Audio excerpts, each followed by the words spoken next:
Assalamualaikum warahmatullahi wabarakatuh. Kita bertemu lagi di mata kuliah pembangunan game.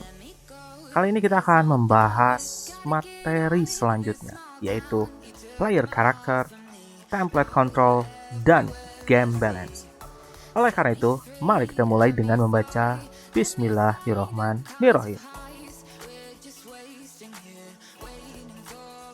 Sebelum memasuki materi, alangkah baiknya kita memahami dulu apa itu player character. Jadi kita harus membedakan. Jika kita sebagai pengguna atau pemain itu disebut dengan gamer. Sedangkan karakter yang kita mainkan itulah player character. Atau player character itu adalah game object yang digerakkan oleh gamer. Di mana dalam player character itu terdapat 4 komponen, yaitu mekanik, identitas atau tag, stat, dan control. Mari kita bahas satu persatu. Dimulai dari tag. Tag itu adalah bagaimana kita mengidentifikasi game object saat kita membangun game. Game object dengan tag tertentu dapat diperlakukan melalui script secara spesifik, sesuai dengan tag yang dipasangkan pada game object tersebut. Seperti yang dilihat di sisi kanan, kita bisa memilih game object tersebut akan dipasangkan atau diidentifikasi dengan script yang mana, apakah script respawn, finish, editor only, main camera, atau sebagai player atau game controller sesuai dengan peranan game object tersebut. Atau contohnya adalah seperti ini. Di sini adalah contoh dari game environment atau game yang sedang kita buat. Di mana untuk background atau lingkungan gamenya itu tentunya kita untag karena tidak akan ada script apapun. Mungkin kalaupun ada, mungkin kita hanya memberikan collider. Lalu yang satu adalah karakter kita atau jagoannya, dimana itu akan diberi tag sebagai playernya. Lalu ada musuh yang terbang karena dia punya karakteristik yang berbeda, yaitu terbang. Tentunya kita akan men-tag objek tersebut dengan flying enemy. Lalu ada yang tiga, itu adalah penjahat atau musuh yang biasa saja yang hanya berjalan di darat, maka kita tag sebagai enemy. Lalu ada nomor 4, itu adalah jebakan, dan tentunya kita akan men-tagnya sebagai trap atau jebakan. Dan 5 untuk scoring atau health dan lain-lain, itu kita tag dengan UI. Jadi sesuai dengan peruntukannya sebagai peranannya dalam game, itu adalah tag. Berikutnya adalah game mekanik. Seperti yang dijelaskan di pertemuan-pertemuan sebelumnya atau materi sebelumnya, game mekanik itu adalah fungsi yang dirancang pada game object, di mana itu akan menentukan interaksinya seperti melompat, memukul, menembak, dan lain-lain. Itu adalah game mekanik dan semua itu akan berinteraksi dengan game stat yang berdampak sesuai dengan game rule yang disepakati sehingga menghasilkan gameplay.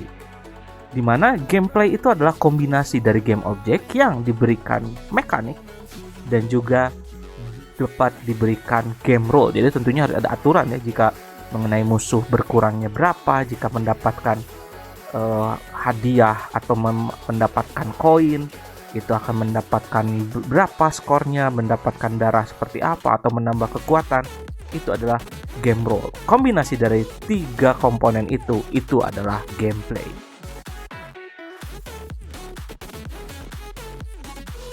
Lalu berikutnya adalah control, di mana template control game pada game mobile terutama itu bermacam-macam.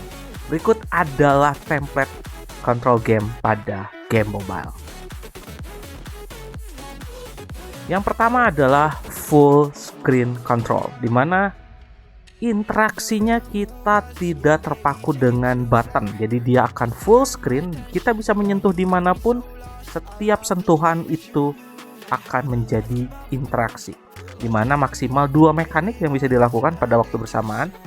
Contoh adalah game Angry Bird ya, atau Flappy Bird, atau Fruit Ninja, dimana kita tinggal menyentuh dan menggeser tangan kita, itu interaksinya mau dimanapun, apakah mau di sisi kanan, kiri, dan lain-lain, tidak akan mempengaruhi selama ada sentuhan, maka itu adalah interaksi. Dan ini adalah contoh gamenya. Flappy Bird, kita hanya tinggal menekan di sisi manapun, maka sentuhan itu akan menjadi trigger agar karakter burungnya dia melompat atau menghindari rintangan. Berbeda dengan Fruit Ninja, kita dengan menggeserkan tangan, itu akan layaknya kita sedang menghempaskan pisau seakan-akan, sehingga kita bisa membelah dua buah-buah yang muncul di dalam game kita. Itu adalah full screen control. Lalu berikutnya ada 2 action movement, dimana maksimal itu 3 mekanik yang bisa disediakan, dimana mungkin ada pergerakan yang sisi kiri, lalu ada aksi yang lain, misalnya memukul, melompat, menembak, dan lain-lain. Contoh game yang implementasi ini adalah biasanya platformer. Contohnya adalah Super Mario, lalu Ninja vs Zombie, Zombie Killer, Super Galago, dan lain-lain. Atau contohnya adalah game Android ini, dimana ada game bernama 0912. Ini seperti game detektif, dimana tombolnya ada pergerakan kanan dan kiri, lalu ada melompat, dan tentunya ada menembak. Lalu ada medium complexity movement, di mana buttonnya lebih dari 2 ya, selain pergerakan. Kombinasi mekanik aksi yang dilakukan sangat beragam, biasanya ada pada game action RPG di mobile. Contohnya adalah game Shadow Fight 3, di mana bisa kita lihat selain menggerakkan bisa melompat, maju, mundur, jongkok. Kita juga bisa memukul, menendang, dan mengeluarkan senjata yang kita miliki, entah itu pedang, entah itu piau, entah itu pisau, tombak, dan lain-lain. Itu bisa kita lakukan sesuai dengan keinginan. Selain medium complex movement, ada juga high complexity movement, di mana lebih kompleks dari game medium complexity movement, di mana menggunakan kombinasi aksi yang rumit karena kita akan membutuhkan banyak jurus biasanya tiap karakternya, dan untuk mengimbangi kerumitan itu biasanya kita akan menambah kontrolnya di sisi bawah layar, dan mungkin letaknya di antara pergerakan dan tombol biasa, jadi tengah bawah itu adalah posisinya. Biasanya digunakan pada game-game strategi dan MOBA. Contohnya adalah game berikut ini, ada game untuk Marvel, dan ini ada game Mobile Legends, di mana kita bisa lihat actionnya bisa untuk menyerang biasa. Selain bergerak, ada juga jurus-jurus yang bisa kita pilih akan menggunakan jurus yang mana. Ini adalah high complexity movement.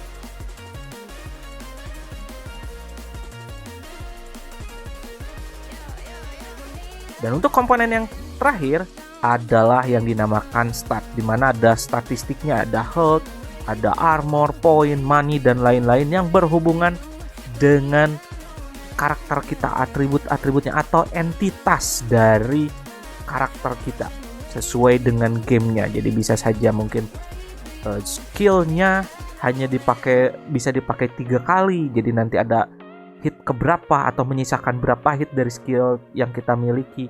Itu adalah yang dinamakan stat.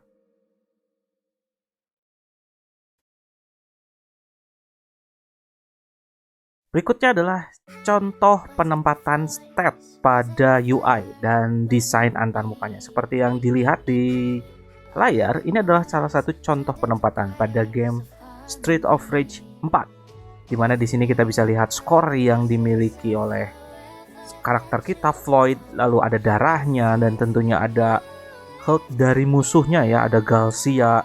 Lalu juga kita bisa lihat ada berapa kali hit memukul dalam aksinya, itu biasanya untuk combo. Jadi itu adalah salah satu penempatannya ya. Jadi bisa kita letakkan di sisi atas, atau mungkin bisa kita lihat musuh utamanya yaitu Nora itu ada di sisi bawah, jadi tidak mengganggu dari fokus terhadap pemain kita. Itu adalah contoh penempatan stat yang baik. Di mana alur informasi stat pada player itu akan seperti ini. Diawali dari control, lalu nanti dari control itu kita akan mempengaruhi player tentunya ya. Dan nanti akan men-trigger, akan memainkan animator yang mana. Contohnya yang dulu pernah kita lakukan, kita bisa mengontrol jika menekan 0 maka dia idle, 1 dia berjalan, jika menekan 2 maka akan berlari karakter kucingnya. Maka itu adalah contoh dari kontrol animator. Lalu dari situ juga kita akan merubah perubahan statusnya, sehingga game manager atau GM akan memainkan, kira-kira akan memainkan metode yang mana atau mungkin script yang mana hasil tagnya. Dimana dari hasil tersebut nanti akan mempengaruhi juga UI, yaitu skornya. Jika kita memukul berapa combo mungkin kita akan mendapatkan bonus, tapi jika kita terpukul mungkin health kita akan berkurang secara stat. Lalu skornya kapan bertambah atau mungkin ada pengurangan skor, itu adalah alur informasi. Jadi semua akan di-trigger dari kontrol pemain dan juga hasil script pada game manager. Lalu berikutnya ada yang dinamakan game balance. Di mana game balance itu ibaratnya adalah bagaimana kita mengendarai mobil dengan ban yang kempis ya. Jadi akan sangat sulit dikendalikan, dan game pun sama. Jika game balance-nya tidak kita desain dengan maksimal, maka game itu akan sulit untuk dimainkan atau sulit untuk diselesaikan dan akan menambah frustasi dari pemain. Dimana definisi balance itu dipengaruhi oleh kondisi gamenya, jadi tergantung gamenya ya, karakternya seperti apa. Untuk game multiplayer, balance itu memiliki definisi di mana setiap pemain yang bermain akan memiliki kesempatan menang yang sama. Jadi tidak ada yang lebih hebat, tergantung strategi masing-masing. Dan kita juga harus memperhatikan konsep simetris, yaitu di mana semua akan memulai dengan kondisi yang sama. Contohnya apa? Contohnya adalah game PUBG. Saat kita pertama main, maka kita akan terjun sesuai dengan titik yang dimau, tapi starting pointnya sama. Semua belum memiliki senjata, semua belum memiliki baju anti peluru dan helm sebagai pertahanan. Jadi semua dimulai dari tanpa memiliki apapun. Itu adalah untuk game multiplayer. Untuk game single player, balance itu memiliki definisi tingkat kesulitannya meningkat secara bertahap. Jadi tidak langsung tiba-tiba signifikan menanjak sehingga sangat sulit untuk diselesaikan. Mungkin masih ingat dengan level flow-nya yang harusnya seperti roller coaster, naik turun dan lain-lain. Itu juga harus kita perhatikan. Sehingga dengan meningkatnya secara bertahap, maka setiap pemain sangat mungkin untuk menyelesaikan permainan yang kita buat. Dan tentunya dibarengi dengan peningkatan skill dari karakter pemain. Entah itu melalui penyelesaian quest, atau bonus, atau mencari hidden games dan lain-lain. Kita harus memperhitungkan itu agar game mungkin untuk diselesaikan. Dimana menurut Chris Swine, yaitu game designer dan profesor, beliau berkata, change a number and you change the experience. Jadi kita dengan merubah number, baik itu mungkin skillnya ditingkatkan atau mungkin kita menambah bonus dan lain-lain, itu akan menambah tingkat keseruan dan bisa menambah pengalaman yang berbeda. Tapi kita misalnya menurunkan skill pemain utamanya sehingga sangat sulit untuk mengalahkan raja utama, maka itu juga akan memberikan experience atau pengalaman yang tidak menyenangkan bagi pemain. Dimana untuk membentuk taktik game balance yang baik, kita harus melewati proses-proses ini. Saat proses desain ada trade-off, power budget, dan counter. Lalu saat tahapan testing dan improvement ada win rate, lalu ada tahapan pick rate dan nerfing and buffing. Kita akan bahas satu persatu. Kita akan mulai dari trade-off, di mana trade-off itu adalah bagaimana teknik kita memberikan kelemahan dari sebuah kekuatan yang diberikan pada entitas di dalam game. Contohnya adalah kita memiliki sebuah entitas kekuatan api yang sangat besar, pengaruh damage-nya ke musuh, tapi hanya dapat dipakai sekali, atau mungkin rentangnya hanya dipakai dalam beberapa menit sekali, misal munculnya, atau beberapa detik sekali, atau setelah combo berapa kali baru muncul. Bisa saja kita menggunakan itu, atau mungkin ada hero yang memiliki kecepatan dari pergerakannya sangat tinggi tapi mungkin powernya sangat rendah atau health-nya sangat rendah, atau sebaliknya ada karakter yang lain yang powernya sangat besar tapi kecepatannya sangat rendah. Contohnya adalah karakter berikut ini. Diceritakan saya membuat sebuah karakter game. Yang pertama ada Frankie, di mana Frankie memiliki speed bisa dibilang 65% dan powernya hanya 40%, di mana dia bisa dibilang seimbang. Saya juga bisa memilih karakter yang lain yang disebut dengan Stain, di mana Stain ini memiliki speed yang bisa dibilang hanya 15%, tapi powernya sampai 90%. Jadi sangat dominan powernya. Di sini kita bisa memilih apakah kita akan memilih Frankie atau kita bisa memilih Stain.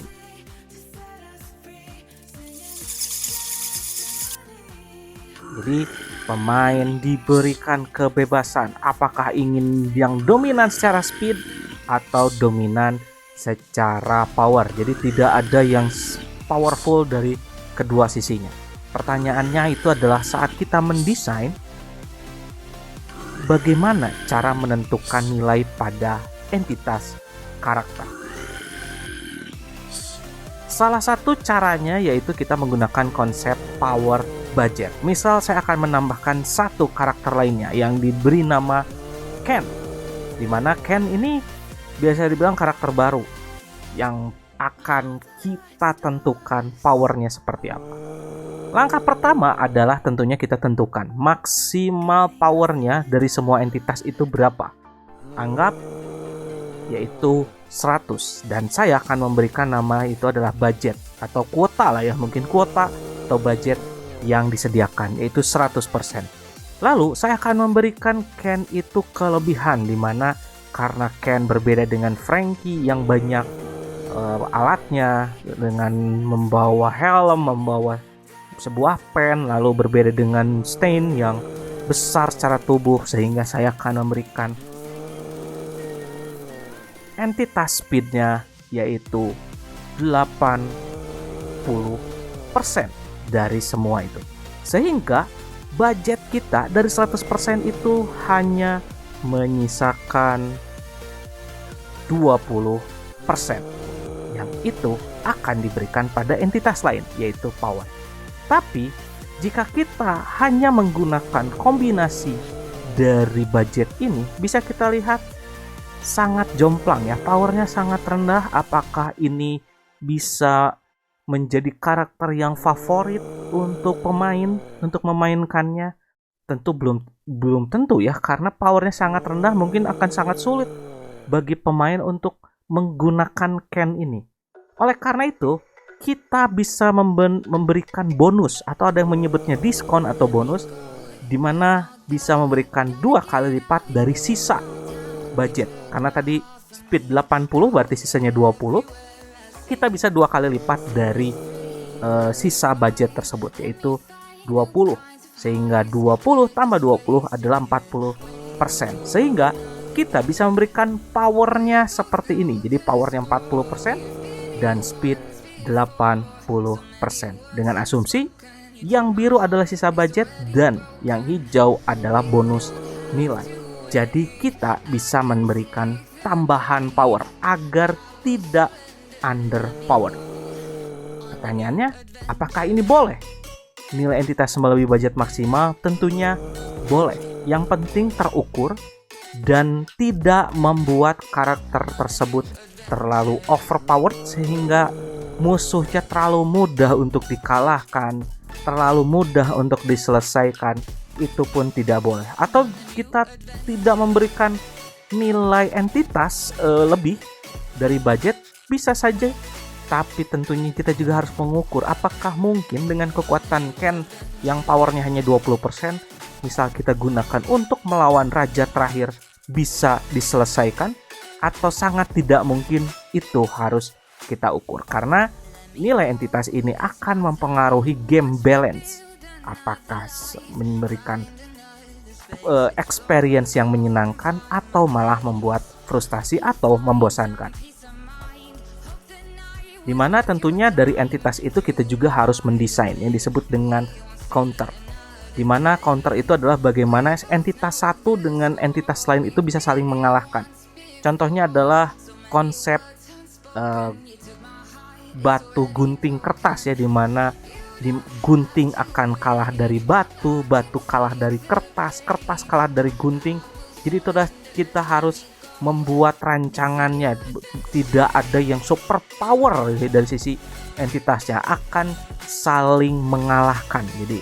Jadi kita bisa berstrategi memilih karakter yang mana jika menghadapi karakter yang entitas powernya besar. Misalnya lawan powernya besar, berarti kita menggunakan yang speed agar bisa menghindar dan lain-lain. Itu adalah konsep counter. Dimana ada dua, ada hard counter. Kalau hard counter ini kita mendesain di mana counternya benar-benar efektif mematahkan entitas lain, mendekati 100%, sehingga entitas yang lemah terhadap aspek tersebut bisa dipastikan akan kalah.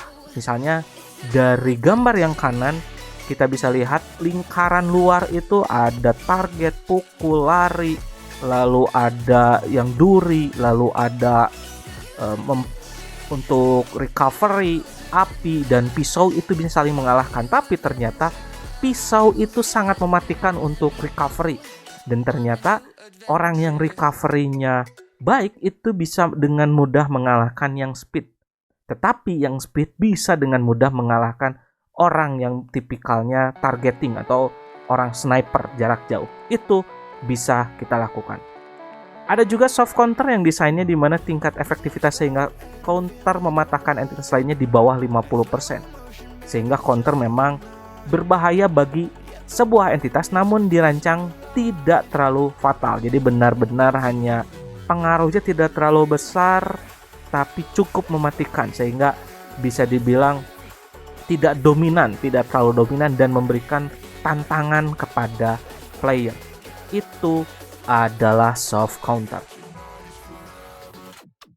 Dimana kita juga harus melihat win rate-nya. Dari hasil rancangan tersebut tentu kita akan melakukan pengujian. Win rate ini adalah hasil dari pengujian, dimana pengujian ini dilakukan baik dari playtesting internal atau dari rekaman bermain terhadap game kita. Misal, kita harus melihat apakah entitas yang hard counter ini akan efektif menjamin kemenangan melawan entitas-entitas yang bisa dibilang dirancang lemah. Atau ternyata di luar ekspektasi kita saat ada yang memainkannya, malah yang kita anggap underdog atau tidak diperhitungkan malah menjadi benar-benar kuda hitam gitu ya, bisa mengalahkan yang hard counter dengan teknik-teknik yang berbeda. Jadi ada perilaku yang tidak terduga. Jadi itu benar-benar perlu kita ujikan. Untuk bisa mengukur aspek tersebut, kita harus rata-ratakan data menang dan kalah dari semua karakter, diujikan, ditandingkan baik karakternya, strateginya, entitasnya, dan lain-lain yang tentunya kita hitung. apakah sesuai dengan yang kita harapkan berdasarkan rancangan. Win rate yang di kisaran kurang lebih atau rata-ratanya 50% adalah ukuran bahwa kita sudah membuat game balance yang benar atau seimbang. Kenapa? Karena tadi ada aspek counter ya. Jadi apakah benar si A ini bisa mengalahkan si B, tapi si B yang bisa mengalahkan si C yang bisa ngalahin si A, itu benar-benar konsep counter layaknya tadi. Batu, gunting, dan kertas. Jika rata-rata menangnya 50%, tidak ada yang dominan sampai dia bisa mengalahkan 80% dari semua karakter, berarti itu adalah game balance. Tapi kalau ada yang dominan, itu tidak balance ya, berarti kita sudah memberikan pemain overpowered. Dimana ini adalah penghitungannya ya, bisa dilihat ini adalah contohnya kita mengujikan dengan tabel matriks ini, si A diadukan dengan si B dengan si C, si A dengan si D, semua ditandingkan dan kita lihat persentase kemenangannya. Jika bisa dibilang mendekati 50% semua, maka game balance sudah baik. Tapi jika ada yang hanya skornya 20% dan ada yang dominan 80%, berarti ada yang perlu kita ubah. Sebuah entitas mungkin balance, tapi player cenderung tidak mau menyentuhnya. Atau bisa saja kita sudah merancang sebuah karakter yang entitasnya sudah kita desain secara balance, secara proporsional, secara skillnya, tapi mungkin saja pemain tidak mau meliriknya, bahkan memainkannya. Apa yang bisa memungkinkan itu terjadi? Di mana entitas yang balance itu bisa saja belum tentu menyenangkan untuk dimainkan, bisa saja kurang menantang karena skillnya bisa dibilang ya bisa memudahkan untuk menyelesaikan permainan, atau mungkin senjatanya tidak menarik untuk dimainkan. Bisa saja itu membuat player tidak meliriknya untuk dipilih. Disinilah kita perlu merekam seberapa sering entitas tersebut dipilih oleh player untuk dimainkan. Dan ini yang disebut dengan pick rate. Pick rate juga sering disandingkan dengan win rate. Kalau win rate itu biasanya penghitungan dari kita sebagai pengembang dan melihat rekamannya, tapi kalau pick rate benar-benar dari hasil pilihan pemain. Dimana di sini kita akan memberikan kebebasan player untuk memilih secara demokratis, dan di sini kita bisa mengelompokkan yang manakah karakter yang masuk ke kategori platinum, gold, silver, atau bronze berdasarkan hasil picking dari player terhadap karakter tersebut. Dimana dari hasil pick rate ternyata akan memunculkan ada yang overpowered dan ada yang underpowered. Biasanya yang underpowered itu yang jarang dipilih ya, dan itu bisa menyebabkan karakter tersebut tidak laku gitu ya. Bisa dilihat dari gambar di sisi kiri bagaimana karakternya frustasi karena dianggap underpowered. Tapi pertanyaannya, jika kita sudah melihat hasil pick rate-nya dan padahal kita sudah melakukan pengujian win rate-nya, tapi ternyata sudah menemukan dan masih menemukan yang underpowered dan overpowered, maka tentunya kita harus memperhitungkan apakah skillnya harus dikurangi atau ditambahkan. Hanya saja itu sulit sekali ya, karena jika kita memutuskan untuk mendesain ulang, maka kita akan melangkah balik ke awal dan merancang ulang, maka kita akan memulai itu jauh sekali. Sehingga ada yang dinamakan nerfing and buffing. Yaitu buffing. Buffing itu adalah menambahkan kemampuan untuk entitas underpowered. Jadi ada kemungkinan kita memberikan penambahan skill ya, atau nerfing, mengurangi kemampuan entitas overpowered. Jadi di sini kita bisa memutuskan apakah skillnya mungkin kita tingkatkan atau skillnya kita kurangi. Sebagai contoh adalah game berikut, di mana pada game berikut ini kita bisa lihat karakternya yang sisi satu dengan skill seperti itu dia bisa dengan mudah menghalau serangan dari musuh. Tetapi jika kita melakukan penurunan dari skill, maka yang terjadi adalah dia akan terhempas dan tidak bisa menahannya.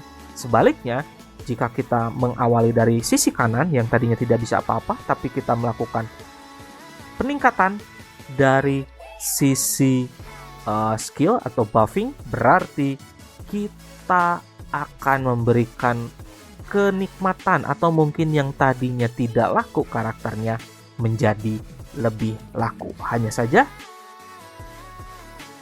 kita harus berhati-hati. Bisa saja banyak pemain yang sudah terlanjur ngefans atau terlalu jatuh cinta pada satu karakter yang overpowered, dan kita memutuskan untuk melakukan nerfing atau menurunkan skill dari karakter tersebut. Bisa saja pemain akan kecewa dan membuat berhenti untuk bermain. Contoh adalah game sepak bola FIFA atau Pro Evolution Soccer ya, PS, atau sekarang disebutnya e-sport, di mana